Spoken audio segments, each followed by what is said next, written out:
Mungkin, aku ini termasuk mertua yang perhatian sama menantu. Tapi saking perhatiannya, akhirnya tumbuh benih rasa yang lain di hatiku. Awalnya aku anggap biasa aja. Sebab, aku sangat sadar kalau dia adalah suami dari anak tunggalku. Tak mungkin aku akan tega menjadi madu untuk buah hatiku sendiri.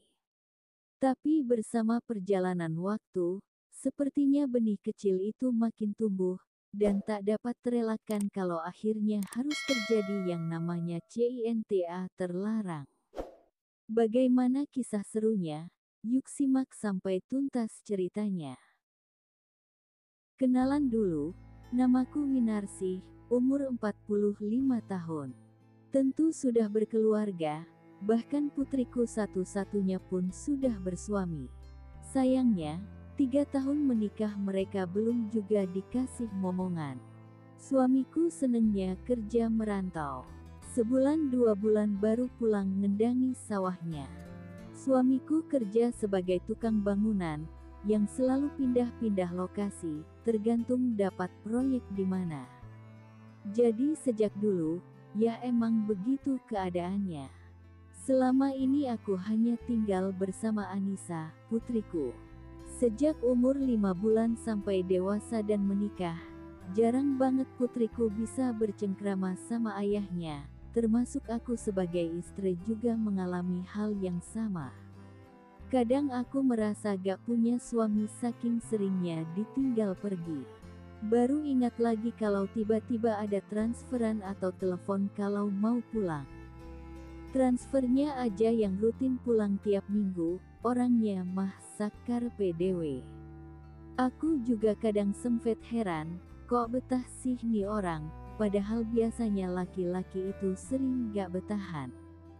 Kalau dilihat dari jumlah transfernya, kiranya dia gak melakukan hal yang macem-macem. Sering sih aku saranin untuk istirahat di rumah, kemudian kerja cari penghasilan di desa. Dikit sih gak masalah, toh anak juga udah kerja sendiri, gak butuh biaya yang banyak. Rumah udah mapan, tabungan dikit-dikit juga punya. Tapi alasannya tetap itu-itu saja. Nanti ajalah, kan sekarang akunya masih kuat kerja.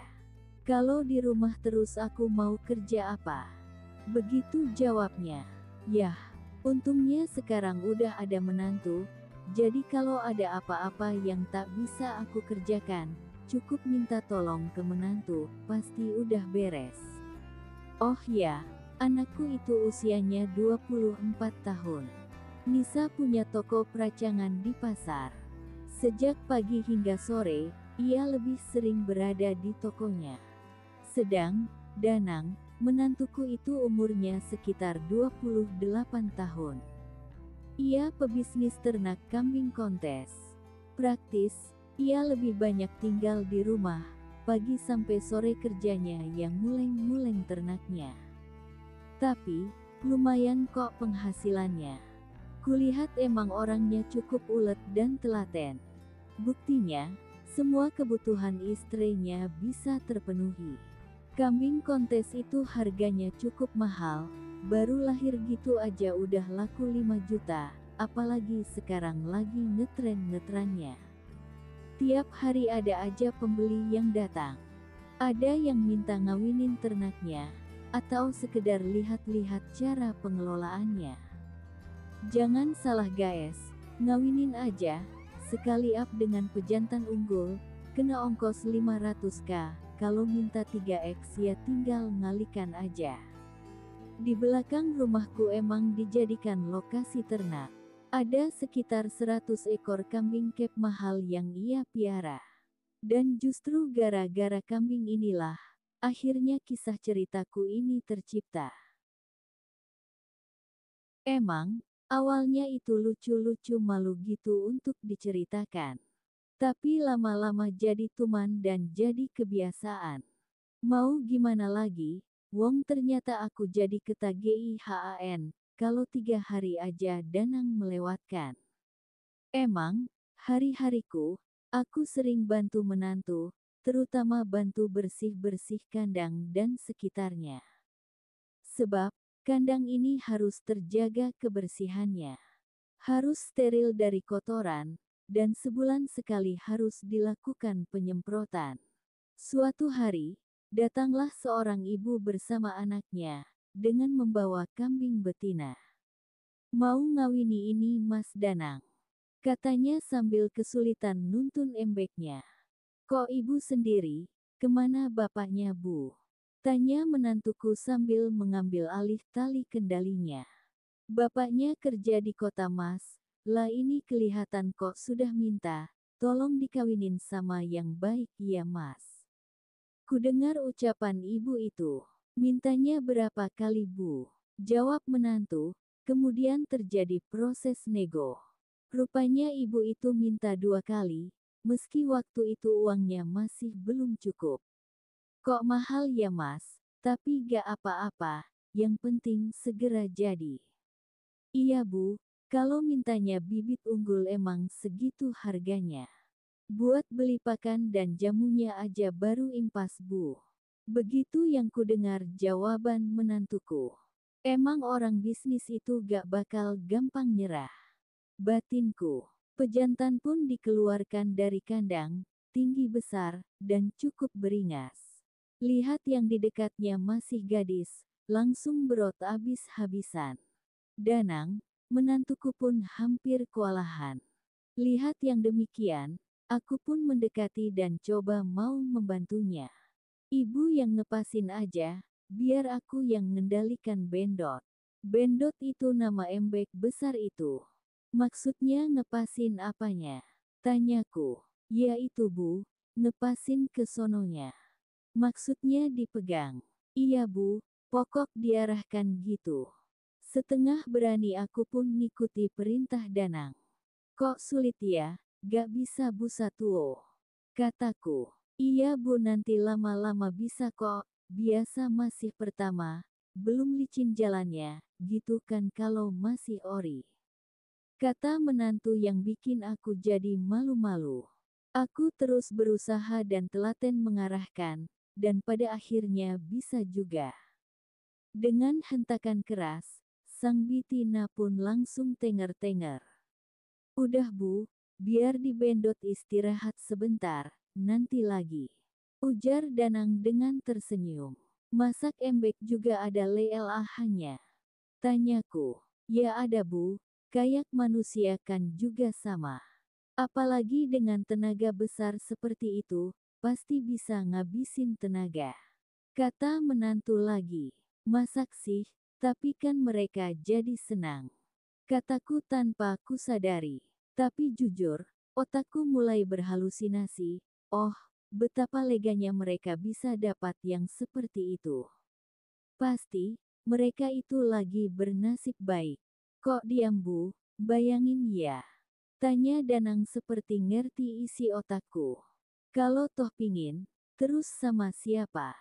Bapakmu tuh, gak pernah pulang, gak pernah ngurusi yang gituan." Ucapku jadi makin curhat. "Bisa kok Bu, gak usah risau, semua ada solusinya kalau Ibu menghendakinya," ucap Danang makin melambungkan angan. Makin aja aku gak ingat lagi dengan siapa aku berbincang. Aku semakin grogi ketika tatapan mata Danang seperti menembus belahan sukmaku. Ada aura yang terpancar dari relung-relung hatinya, yang juga merasakan hal yang sama seperti yang aku rasakan. Jujur, aku jadi berharap banget, tapi jelas aku gak insaf untuk mengatakan apa adanya.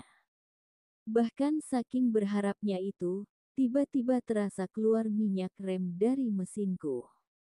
"Haduh, kenapa jadi begini?" batinku. Denyu den demi denyu den itu jelas tak bisa aku hentikan, seperti sulitnya menghentikan banjir bandaang yang lagi menerjang. Hingga saat aku terdiam beberapa saat lamanya, serasa ada hal aneh pada diriku. Danang pun baru memberikan pertolongan pertamanya. "Kenapa Bu kok keringat dingin gini, sakitkah?" tanya Danang sambil menyentuh keningku. Iya tuh, gak tahu tiba-tiba aku jadi panas dingin begini. Jawabku sambil menggigit bibir bawahku. Ya udah, kita MAZUKASA yuk, dan sengkerokin biar cepet enteng. Ucap Danang sembari menuntunku. Tapi benar, aku udah melihat tiang listrik yang tiba-tiba menjulang di depanku. Aku tambah gelingzengan meliriknya. Kubayangkan si Bendot yang begitu KO-KOH dengan tenaga besarnya bisa menjebol gawang si Mintul berkali-berkali. Sampai ruang tamu, aku bergaya gak mampu berjalan lagi. Aku duduk saja di sofa, dan diikuti olehnya. Ayo bu aku herokin ya, tapi tolong lefazin ataksannya. Tapi, tutup dulu mentunya. Jangan-jangan ada orang yang mau ngawinin si Bendot lagi. Kataku sok beralasan. Ya udah bu, itu pasti. Dan begitulah, aku dengar kepak sayap kelelawar dan guyur sisa hujan semalam, dari daun kering, karena angin pada kemuning. Ia dengar resah kuda, serta langkah pedati, ketika langit bersih kembali menampakkan Bima Sakti, yang jernih di atas Lazuardi. Lalu ia ucapkan beberapa kata dengan lembut, sebagai ungkapan rasa yang tak mampu aku campakkan. Genderang pun telah dibunyikan, meski jiwaku dalam keraguan, tetapi hasrat hati tak bisa aku sembunyikan. Perlahan tapi pasti, dan akhirnya pergula dan hebat pun terjadi.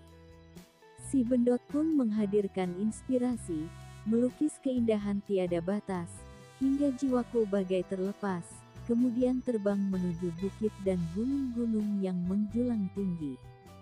Berkali-kali aku berusaha menyadarkan diri, bahwa ini bukan mimpi. Bahwa ini adalah fenomena yang tengah aku hadapi. Jadi, aku tak boleh separuh hati. Biar sama-sama merasai, senang dan bahagianya di alam misteri. Sebelum sampai pada titik kulminasi, Danang pun tak ubahnya anak kecil yang minta ayunan anak timbangan, berganti-ganti pose ZI. Aku yang udah tak bisa membedakan warna, harus ngikuti semua perintahnya. Hingga sampai akhirnya, daun kering luruh ke bumi, terserak di antara kepak sayap kelelawar dan guyur sisa hujan semalam, dari daun kering, karena angin pada kemuning. Spontan, sorak kemenangan pun memecah kesunyian. Ini yang selama ini aku cari, dan sekarang udah aku dapatkan, meski dengan cara yang kurang elegan. Begitu sepintas kata anganku. Aku masih mengatur nafas, sebelum Danang benar-benar turun gunung, sebab faktor emang tak bisa dibohongi. Bahwa anganku emang masih muda, tapi tenagaku emang bukan tandingannya. Meski itu sebuah kenyataan, tapi buktinya masih bisa bikin Danang lebih tenang, pulas dalam kepu WAZAN. Lepas sudah segala beban, lupa akan segala urusan, dan kini mulai sibuk untuk saling merafikan, menghilangkan jejak sebiji kurma pun, agar tak bisa dilacak oleh siapapun. Tapi apalah daya, setelah semua berakhir, tetapi bukan berarti sudah selesai.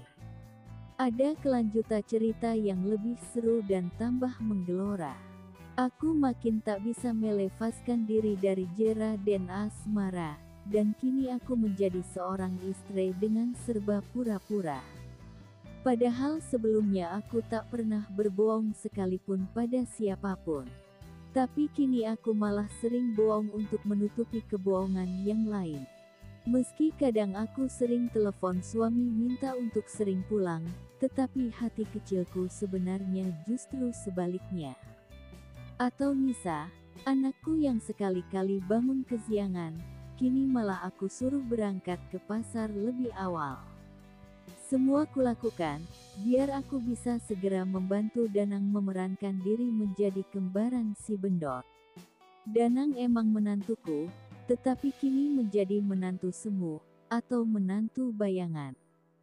Entahlah sampai kapan perjalanan ini akan berakhir, mungkin sampai res ini terbongkar semuanya. Emang, ada banget keinginan untuk menghindar, tetapi semakin pingin menghindar semakin berat untuk meninggalkan. Aku yang semulanya ingin coba-coba kini justru aku yang semakin tergila-gila. Sungguh aku merasa sangat berdosa, bukan saja pada suamiku, tetapi juga pada Nisa buah hatiku. Sekarang aku baru mengerti, bahwa seorang istri sekali saja berbuat selingkuh, tak akan bisa hatinya kembali utuh. Itulah pelajaran nyata yang aku dapat, semoga akan ada lagi istri-istri yang lain untuk melakukan hal yang sama.